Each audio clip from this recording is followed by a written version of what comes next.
Assalamu alaikum. Welcome to Fikro Khabar. You are watching Islamic World Today.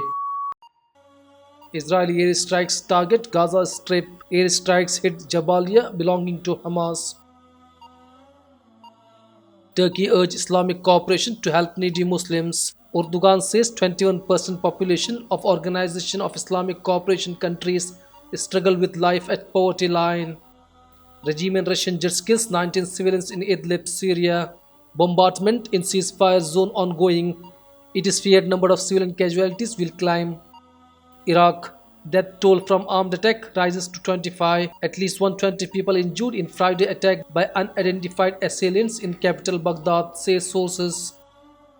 Over 2,600 protesters freed in Iraq. Iraqi authorities says 181 protesters are still held pending investigation. Three Saudi soldiers killed near Yemen border. Saudi Arabia is leading coalition to fight Houthis rebel in Yemen. Libya war plan of Haftar forces downed. Pilot of MiG-23 fighter aircraft captured, says Libyan government of national accord led Burkan al-Ghadab operation.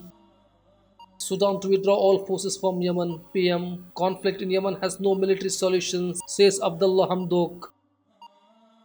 Visiting Ethiopia, EU leaders sign $188 million financial pact. New European Union Commission head Ursula von der Leyen hails Africa has more than just a neighbor. UK Muslim schoolgirl target of Islamophobic assault. Women and men arrested after racially abusing and assaulting 14-year-old girl on local bus.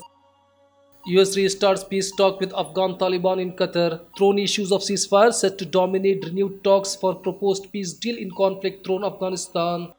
Fire in Delhi factory, blazes kill at least 43 in India. Early morning fire breakouts building with laborers inside. Fatalities feared to rise due to serious injuries.